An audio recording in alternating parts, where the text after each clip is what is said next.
What's up, guys? Welcome back to the Galaxy Battle. We've got some Primo NA Dota coming your way. Immortal's going to be taking on the new and maybe improved, I don't know, OpTic Gaming. Here in Game 1, I'm Mike Loris. Going to be joined by PQMZ. Hopefully, it's not too loud, but knowing my skills, it's going to be perfect. Dude, you there? How you doing? 10 seconds. I'm good. How are you? It is perfect. Sweet. I'm doing great because I don't have to fix anything because it's already all fixed. Dude, OpTic Gaming, they have Saxa now. Do you think that's a upgrade, downgrade, side grade? What are your thoughts? I wouldn't really assume from the two players that there's going to be much of a difference in skill level. I think Saxa might have a bit more mechanical edge and Missouri have a bit more of a game sense. But I don't know. Both of them seem pretty good players. It's just going to be down to team dynamic. I'm not sure how long they've been playing with this roster either. Well, I know the tweet was today, but I'm not sure how many games they have under their belt, so that could be a big difference. I know Saxa and PyCat used to play together. That was like a couple years ago.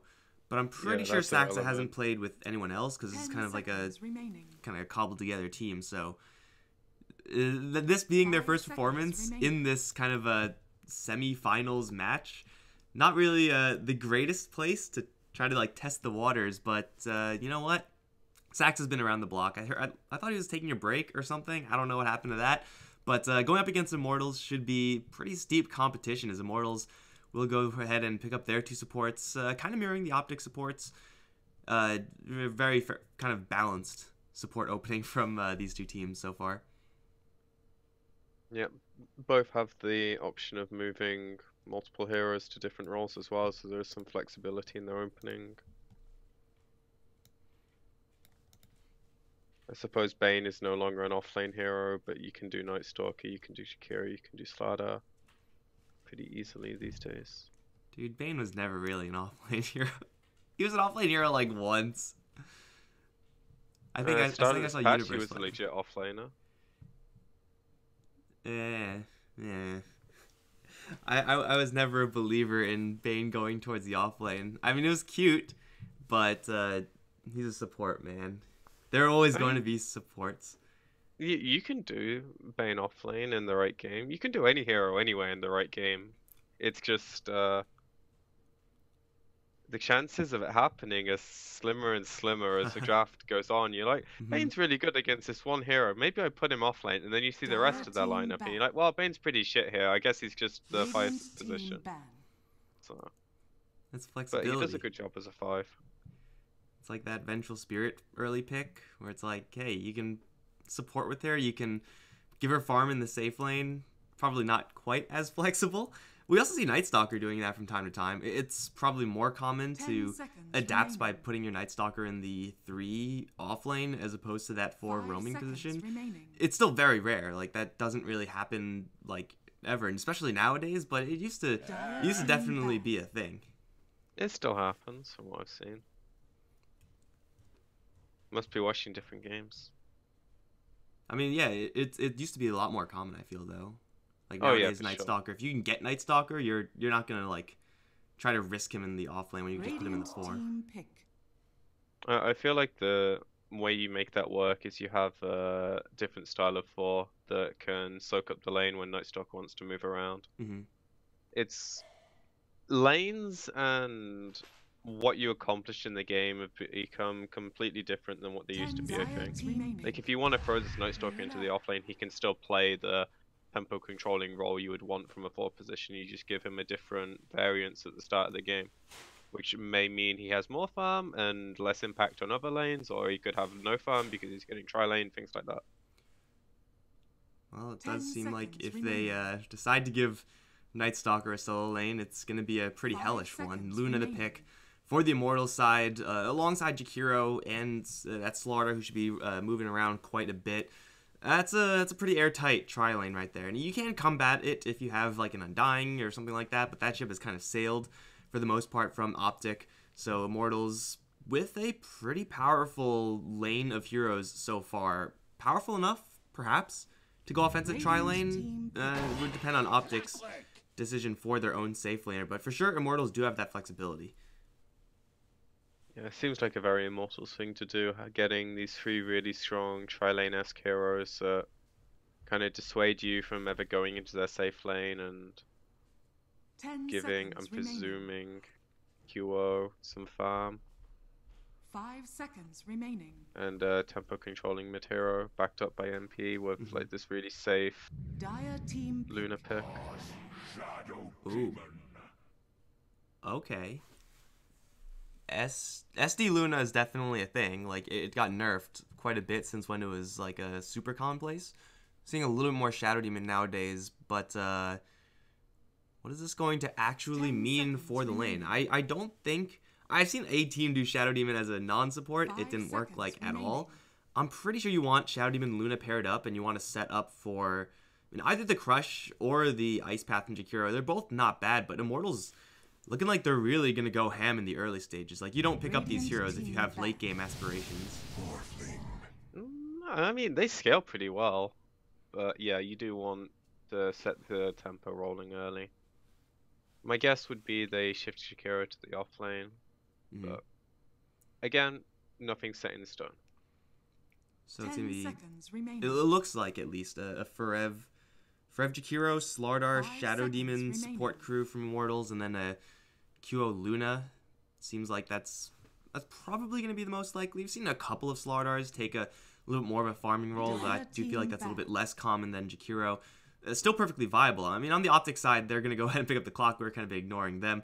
For, I would assume, the off-lane Morphling going to be played safe is a hero that is very difficult to actually kill off, but very easy to just wall out of lane. 10 seconds I imagine makes OpTic the people who are going to dodge lanes this game. 5 seconds remaining. I want to go back and mention that I think this clock pick is an extremely smart hero this game. If Jakiro and Slardar were the support duo, this hero, he doesn't necessarily solo kill them because they are quite beefy naturally, but if those heroes are transitioning across the map or whatever, Clock can buy you out of lanes and he always wins that 4-position battle. Presuming it is a 4 clock. And also very good against Luna, you get your Blade Mail, lots of uncontrollable damage, good at getting in her face, allowing the rest of the team to follow up. If I'm Clock this game, I'm looking to make this game easy for my team by making a lot of plays happen. And he's got good enough heroes around him, I think, if they pick and choose the right fights. Like, if they just run at Immortals, they're going to have problems, but if they can catch them off at the right points and play the angles, I like their idea so far. They do have 0 deep push, though, which is my main concern. And mid heroes with deep push kind of like don't exist anymore. A Puck is like the obvious one, I suppose, but that's banned. Death Prophet's banned. Shadow Fiend can do it, but I feel like that's. I mean, Tinker is still in. She's talking about deep push. That's what you want. Too greedy, I think. You want something that's going to either combine with your roaming duo and put a lot of pressure on lanes and then continue to split the map, or something that's going to give you the ability to maybe take a tower or two, like a DK. Lesh fits into the tower taking role and like, deep push. Very, very good at capitalizing with strong roams as well. Interesting select. We don't get to see that much Lestrak, but I mean, is going to be that intersection of heroes that, as you said, have deep push. Not the strongest deep push, granted, and Lightning Storm it's a below average spell, but you know what? You do have the lane control because you have the supports, namely this Bane, who's going to be rotating in. Now, Lestrak is paper thin. Like, if you are caught up in the middle of this Immortals teamfight combo, just anywhere near an Eclipse, you are going to be taking a lot of damage. You will probably be dying. But Immortals, last pick, Nyx Assassin. Ooh, this is interesting. Definitely unconventional hero role assignments here, but matchup-wise, does pretty well up against what OpTic have.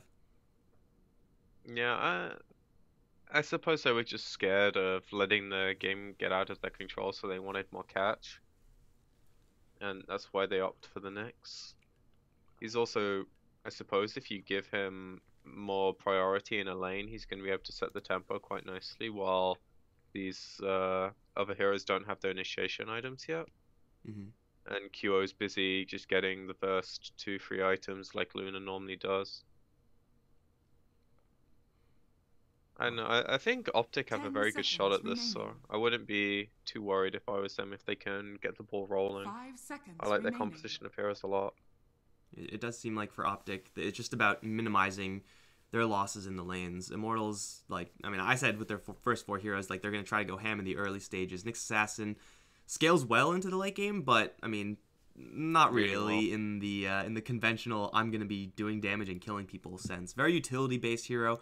Is going to help out a lot, and the hero he's helping out is mostly going to be that Luna. A late game Jakiro, played by Forev, is, again, not a terrible late game hero, but it's hard to compare the contributions of a late game Jakiro to a Morphling or a Leshrac once they get a little bit of farm. So Immortals are going to be on that kind of 20-30 minute test, it seems. Is can they break the base? Can they get a overwhelming advantage over OpTic by that time? If yes, they're going to be in great shape, but if no, it's going to be really hard for them to win. And I think a lot of that is going to come down to Roshan control. Which OpTic, they can scout it, they can play the vision game, but when it comes to actually fighting there, they need to be ahead. Or they need to be threatening trades, like pushing in for a bottom set of racks to be able to like have any kind of control around the pit. Yeah, I mean, their Roche fight is... If you get a lot of farm on Leshrac, like, he could definitely crash that pretty hard, but fighting into Roche, when you're kind of just throwing your spells in like that, means that Nyx Assassin gets a lot more dangerous. Eclipse, obviously, is a hassle to deal with, and because Jakiro's getting extra farm, like, all these tools for Immortals make it pretty difficult for OpTic. It does seem like their lanes, though, for OpTic, like, those are going to be that's the really place strong. Where they are going to find their advantage, if they're going to find their advantage at all. Like Saxon Nightstalker, a Bane on OpTic, like these heroes in particular, especially when comboed with heroes with so much kill potential, like a Morphling with Waveform or a Leshrac with Split Earth, like they could definitely stop Immortals cold in their tracks, like before Immortals even get going. Definitely, and it's just gonna be on Immortals to not like overstay their lanes, because they don't need to win their lanes. They just obviously need to not makes lose it them. Easier. Well, they're gonna send the Luna up towards top.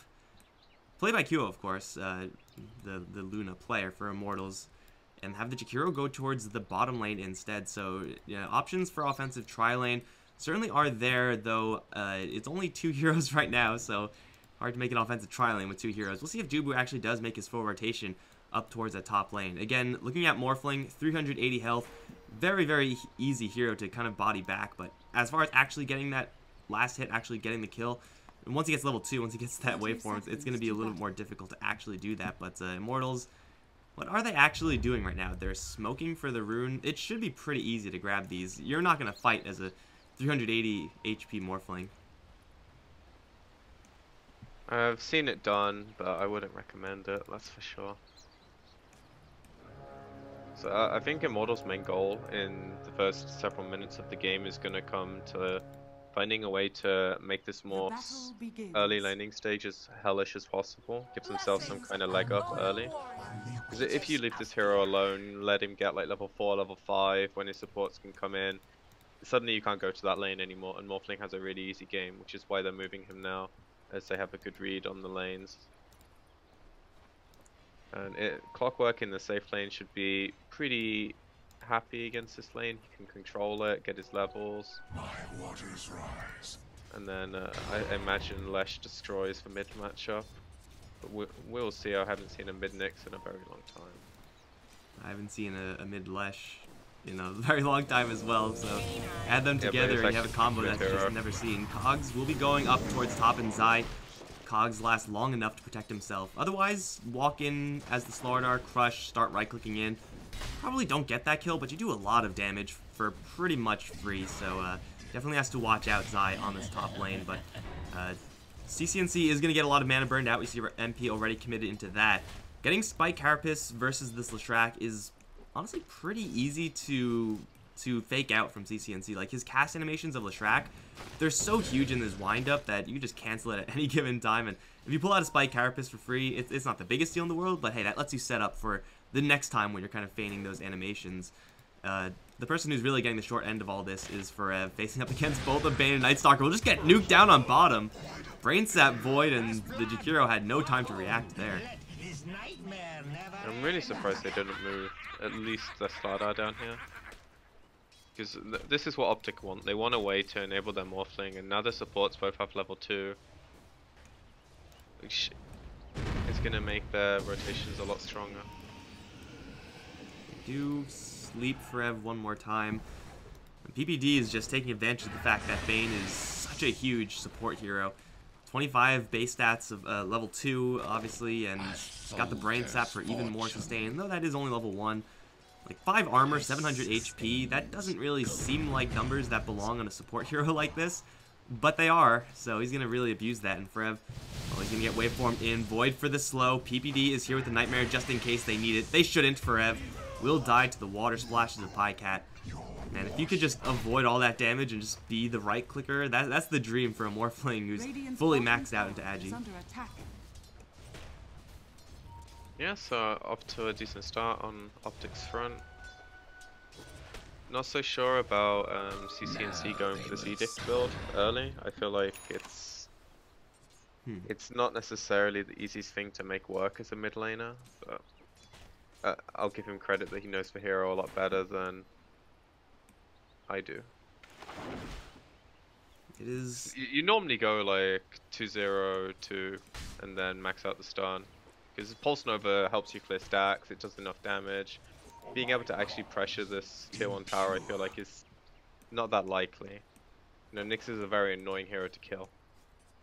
Like, actually getting to the tower is one thing, and actually having mana to cast anything afterwards is quite another. Like, MP has made it very clear that he does not want CNC to throw harassment his way, so the fact that these heroes are both at no mana is perfectly fine for MP. Like, he's happy about that, so to some extent it doesn't really matter what CCNC skills up because he doesn't have any abilities anyway, but I don't really see him being able to cast Diabolic even effectively. Forev is not going to get anything done effectively on this bottom lane if he dies again. Punched from super long range, Nightstalker Extendo Arms and get the kill up towards top lane. In the meantime, they've caught Zai, but Zai already had the cogs out, so once again that banishment does absolutely nothing, and Zai, being very persistent on this top lane, is now even going to chase QO out from his bounty rune. So for sure we can call this a much more effective off lane from the OpTic side compared to Immortals.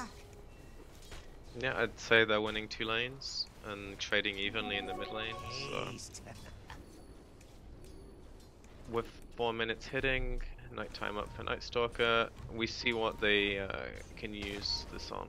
Slardar's rotated bottom now, so that it's less likely they're actually going to have to dive to Jakiro, but that has other implications. Oh, but Febi's immediately spotted by a hasted Bane. I mean, the best case scenario there is you kind of sneak up on the aggressive attempt from OpTic, land a crush when they're tower diving, and maybe you still lose Forev, but at least you get something out of it in exchange. The fact that he is revealed now means that the Slardar is, well, just another opportunity here for OpTic Gaming. Slardar is not going to beat Nightstalker in a heads-up fight. That's just never going to happen, so Nightstalker, Saxa, he's painting 2 targets, and this is really going to hurt this top lane situation. They have yet to really pressure Zai, and with no stun to follow up after that bubble from the Shadow Demon, I don't even know if they can kill Zai. Maybe when Luna gets level 6, that's definitely a possibility, but she's only level 4. Yeah, I feel like Immortals have missed a huge window this game, because the Slardar's done nothing, and he's gone bottom now, and you see what happens. Like, he doesn't do anything. I feel like they're completely lost, so they're just banking on the fact that the Nyx is having a decent mid lane, Luna's having a decent lane up top, so it's like, whatever, and then they'll find a way to make Slardar's life a bit better when they can group up at the 15-minute mark. It just doesn't feel like very smooth opener from them. Another Nightmare onto the Jakiro. Couple right clicks, because that's how Bane rolls nowadays. Pycat is the waveform for the kill. Does take a dual breath to the face, but with the salve in his inventory plus wand charges at the ready, he's nowhere near dying. Frev, what level is he? He's level 3, which honestly isn't that bad considering the situation, but it's not good. He could certainly be doing a lot better on this lane, and now that the Morphling is, my god, level 5, I'm pretty sure OpTic don't need these two supports to actually be here in order to effectively get this Morphling farm. That means they can do this. Roma in towards MP. They sentry up for Febby. Had an Invis rune, but no surprises there. Nice impale from MP. Still the stun might land, and it will. Look at the damage output. Dubu's gonna imprison, but that's not gonna save the Slaughter up against that Pulse Nova. Now chasing after the two remainders. CCNC doesn't have a lot of mana. MP is going to go Invis. Trying to juke, not gonna happen. That was pure blind from CCNC, and that is Edict value right there. As it would be a 2-kill for OpTic. Because you can see where the Edict hits and where the Pulse hits as well. So he knows what the Invis heroes are. That's not a good rotation there from Immortals. But at the same time, beggars can't really be choosers. Like I don't really blame them for going for that. The fact that they were just spotted with that Invis rune kind of screwed them over to begin with. They're going to try to crack into Zai now up towards top lane, who's picking a fight with QO. They got to get there quickly because QO's taking a lot of damage. The Imprison will help out quite a bit, but the curse goes on to a random creep. The crush is going to be there, but they lose Forev elsewhere. They absolutely need to kill Zai, at the very least to keep morale up. QO will have the salve and will be chasing forward. Should have a beam soon. No, it's a crush actually that'll kill off Zai. So Immortals get on the board, but it's not for free because they, for the 6th time, really lose Jakiro. Definitely a trade they'll take. It was really close to Zai getting the kill as well, which is a shame. Because I was gonna say that any way you look at these lanes, like Clockwork is probably the biggest playmaker this game, and if you enable him really early, like he's level 6 at the same point the mid hero was. He just happened to have a bad engagement while CNC had a good one. Oh, and OpTic make just a very small move over towards mid lane with the remnants of that knight. Silence up the Nyx Assassin, try to cheese him out on the mid lane. Will fall short, but still are able to pull out the Vendetta, which for MP, that's the second Vendetta that he's used just for purely defensive purposes. When you're running a mid lane Nyx Assassin, every single Vendetta is just so precious. You need to use those ultimates in order to get room for your team, in order to get yourself, you know, more accelerated, because Nyx Assassin doesn't really farm well. He will find an angle to Pycat, but will be unable to kill him. I don't think. Right? Pycat should be fine. Yeah, everyone's gonna back off here. But MP, like, he was doing okay in lane, but he really has to get kills in order to fill the role that a mid lane Nyx Assassin needs to fill. The main problem they have with this mid Nyx is the second he leaves the lane, like, it's so obvious. This is why this hero is like an off-laner or a support. They'll get another one on top lane as Zai hook shots in towards, you guessed it, the Jakiro. Feels bad, man. Like, you gotta feel for Forev a little bit. He's had an absolute zero fun game. Rotation was there for Immortals, but way too late from MP and Dubu. And at least it's him that dies, so it's like... I mean, you say that, and then Febby is... He's fine. Never mind. He's fine. Lightning is a good spell, Kappa. But now they get to push. Maybe. Edict level 3 does quite a bit of damage. MP is here to stun after the bubble, and he will do just that. Mana burn hits pretty hard as well. Febby running in, gets silenced though. It's a short one because it's daytime, but it will be enough to kill him off before CNC goes down. Actually, no, Febby gets the kill, and then that dies afterwards, so it was a nice attempt there from OpTic. Ultimately, it does go the way of Immortals. Killing off CCNC is an absolute godsend for anyone who can get that ceiling blow there. So for Immortals, that's not bad. They just got to do that, you know, 3 or 4 more times if they want to kind of balance out this gold deficit they have themselves in. Yeah, more importantly, they need to start finding a way to get some levels. Like, the Jakiro needs levels, their supports both need level 6. And I feel like if they're not getting kills, it's awful right now. Nightmared into the split earth, into the pulse. They will bubble him, and that'll give him a couple seconds to throw out one beam. And with the tower shots, Zai's gonna drop pretty low. But definitely a little bit too little, a little bit too late. And if Luna's not getting much space on the map, like, then absolutely nothing is going well for Immortals. Hey, they get a courier, though. That's something. Woohoo. Woohoo. The problem is, like, how the lanes are set up now. Morphling's sitting top. You can't really bully him. The Night Stalker's sitting mid. You can't really kill him when you have multiple heroes in the bottom lane for Immortals. And OpTic can pretty much poke at whichever lane they want to put pressure on and still not feel too threatened in their other lanes. As long as they see the Nyx. Like, that's the only hero they have to be remotely scared of. And even then, Morphling's like an impossible kill. Unless he's way too ballsy with his base agi. Or base strength, sorry. Like, as long as he's sitting about like 800 health max and he's got stick charges, you don't kill him with a Nyx rotation. Yeah, Raindrop, a big item for the Morphling there. Just an additional chunk of health. Versus Magic, of course. MP, QO will run into Pycat. Impale and Eclipse, they're not even going to try it. Pycat had Waveform on cooldown, but sitting at 1000 HP with another Raindrop cooling down just wouldn't have been enough damage with just those two heroes there. So OpTic will roam towards bottom. They will catch someone in the middle of the river with a bubble. PPD is probably the hero that OpTic are most willing to lose. So, I mean, Mortal's going to be happy with that because beggars choosers, but in exchange for MP, probably not worth it in the end. Overall though, they get a tower top lane, which is something they need to start doing. The only downside is, if they can't defend their mid lane and the map opens up, OpTic gain way more from trading towers. But as you said, beggars can't be choosers, and I think anything that gives Immortals influx of gold right now is good. Because their starter's at a point where he nearly has his blink, so they're going to have a hero that can start controlling the tempo that isn't the Nyx, and that just makes OpTic second guess their lane slightly more. And the situation I was mentioning earlier is not quite as bad for them. I mean, the fact that two supports can pretty much kill whoever shows is still a problem for them, but I know someone told me I had to be optimistic when things like this happen in Dota.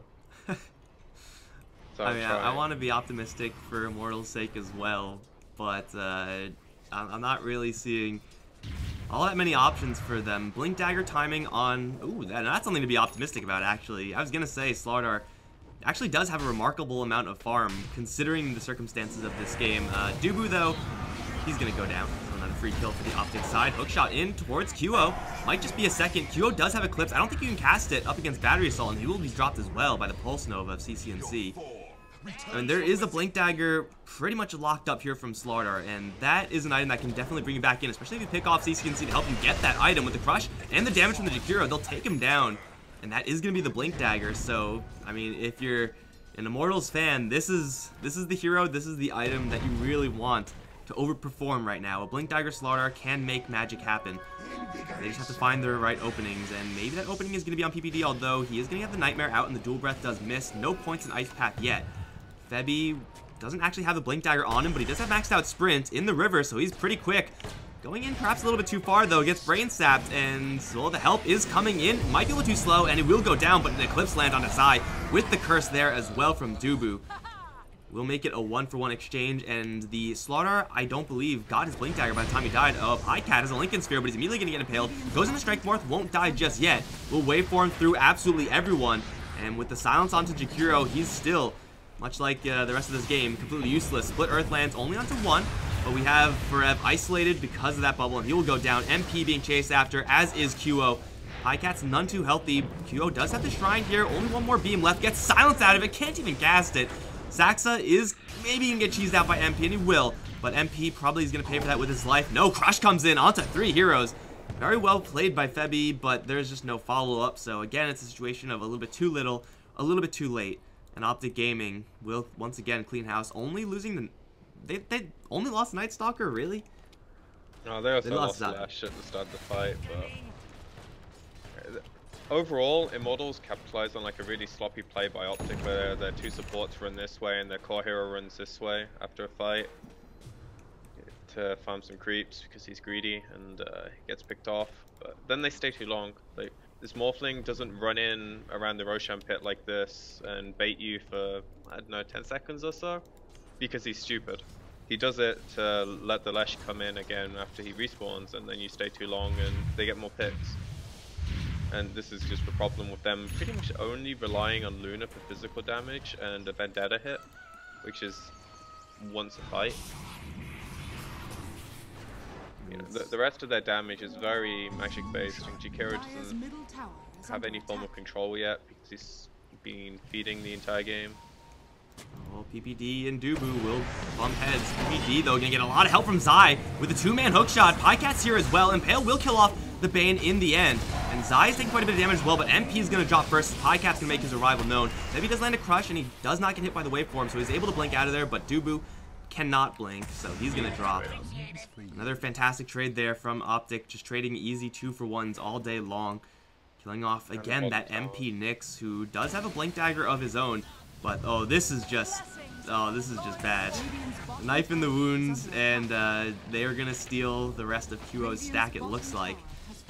And at this point, if you're Luna, you know this is happening. You can't do anything about it, except for feel bad. Febby, blink dagger is canceled by a flare. Zai is hazed up.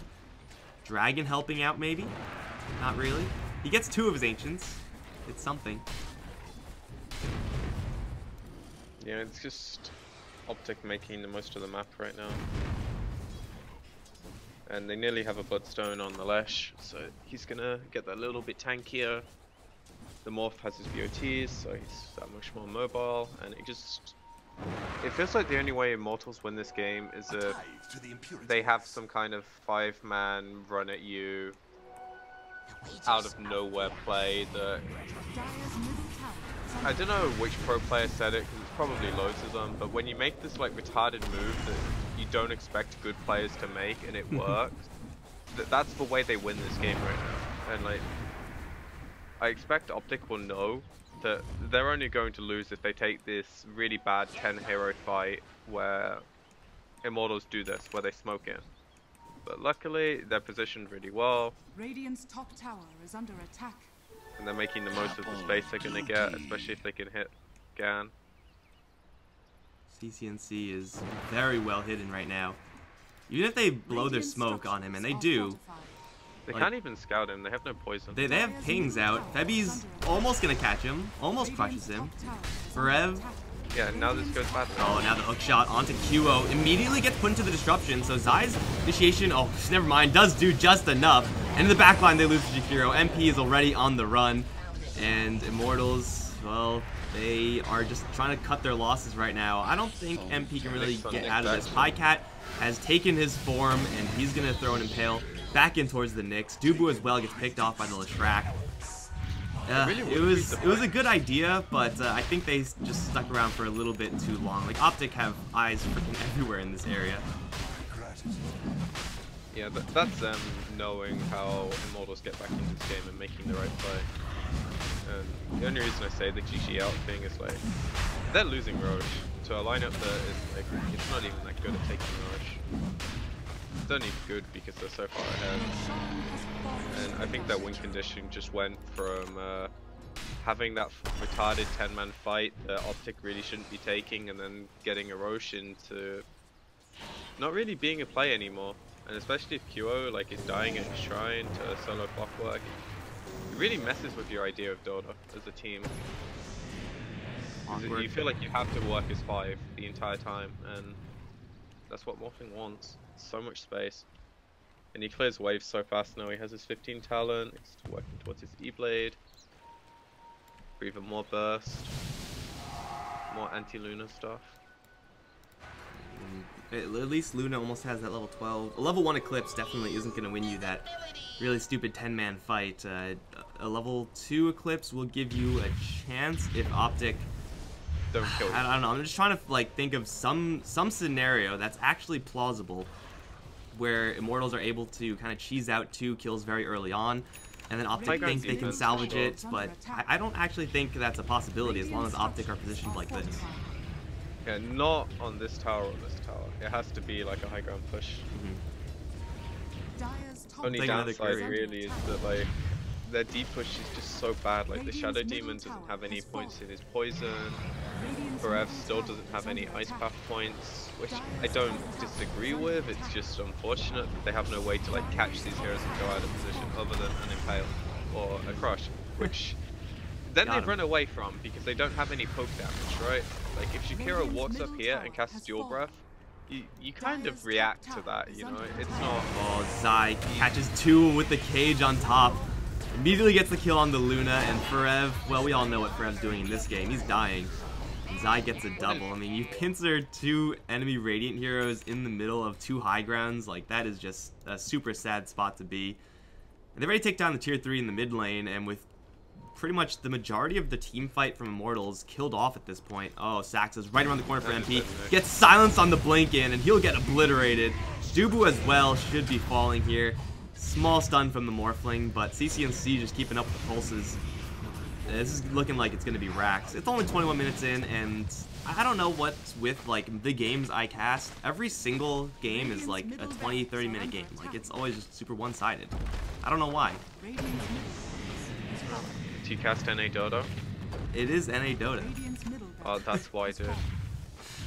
These teams like have these amazing showings, and then they have this, which is a shit fest. I mean, it's not like I would say OpTic probably on average are a superior team to Immortals because Immortals are just that finicky. But it's not even like the matchup here is that one-sided. Like I do think that Immortals are a lot better than what we saw in this game. I feel like Immortals are the better team because they have more synergy between their players, but I think OpTic have a much higher ceiling when they actually play properly because they have better individual like tournament players. You know all the memes about QO and like how he's basically the reincarnation of E and he does all this stupid shit that froze games. Sure, CCNC can do that, but I have a feeling PPD has a much better leash on his retarded player than Immortals have on their retarded player. And I don't mean that in like that's just their play style. You know, they make plays and sometimes they make huge plays that win them games. Other times they make these plays that you look at with like a tilted head and you're kind of like, I don't see it. Well, but that's the joy of being a spectator. This is where we have the clash of philosophies, and we'll get to see it. Is it better to rein them in and try to control them, or is it better to just go with the flow and embrace it fully? That is the philosophical question right there. Because if you rein them in, like they never make plays, and then they become this super passive CTY style player, right? Where he used to play like safe lane Quap, win his lane, and dumpster games. And then he started playing heroes like Anti-Mage and Morphling and sitting and farming creeps all day, every day.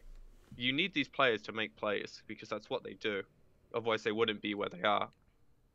But you just need like a good team dynamic around it, like Sumail used to be. Sumail's not super YOLO, but he used to make a lot of plays, and some of them were good and some of them were bad. And now look where he is. Admittedly, not as high up as he would like to be because Ichi's kind of struggling, but as an individual player,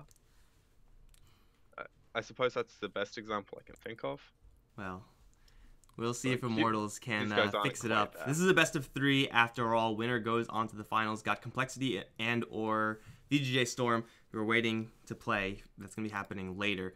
I'm Mike Loris. I've been joined by PQMZ. Guys, don't go anywhere. We'll see if Immortals can fix up what happened in this first game in Game 2.